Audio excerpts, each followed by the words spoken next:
Hello everyone, welcome back to my channel. It's been a while, but now we have a new scenario, and that's the place I'm gonna use from now on to record your videos, at least for a while. And that's my new place, okay?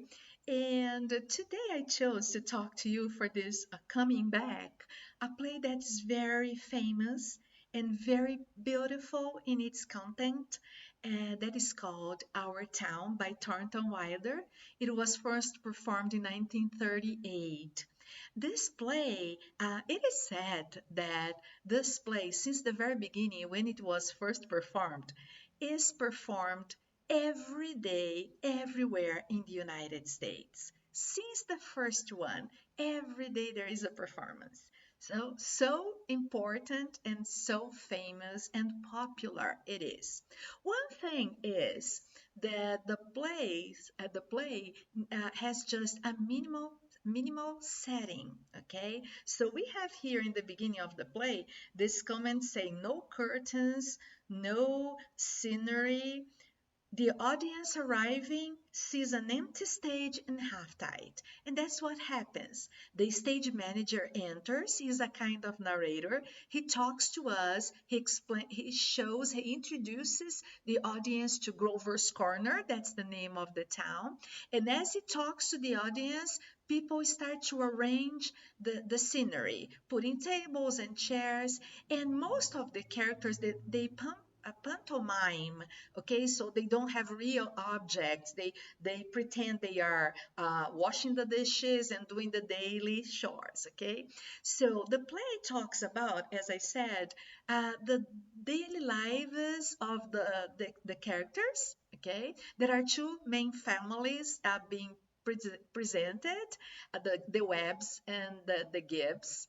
And there is George and Emily, and we see them getting along and then getting to know each other better. They are neighbors and then getting married, having children, and then Emily dies. And that's the first spoiler and the only one I'm going to give you, okay?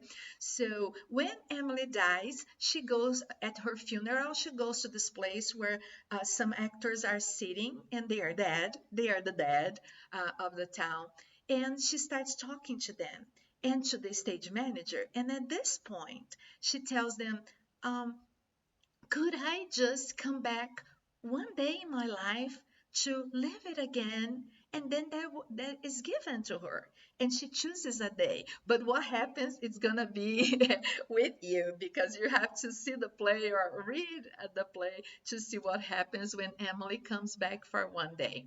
But the main issue is through simple daily events and cycles of lives, we have the discussion about such deep issues about life as timing, eternity, the way we deal with our lives, the way we perceive ourselves on earth, what we do while we are here in this life. And see, if we think of the historical context, the play was written during the Great Depression. Okay, so when the unemployment rates were very high in the United States after the crash of the stockhold market after the First World War One. So this play, through very simple ways, talks about some philosophical, even existential issues. Okay, so enough of talking. I'm gonna read to you some parts of it, and so maybe you can feel like reading this play. There is a moment when Emily's dead that she tells the stage manager, do any human beings ever realize life while they live it? Every minute? And then talking to Mother Gibbs, that is also dead, her mother-in-law, she says, they don't understand, do they? And then when they are preparing in Act 1, preparing a timing capsule, there is a timing capsule over there. The stage manager says, so people 1,000 years from now, this is the way we were in the provinces north of New York at the beginning of the 20th century. This is the way we were in our growing up, in our marrying, in our living and in our dying.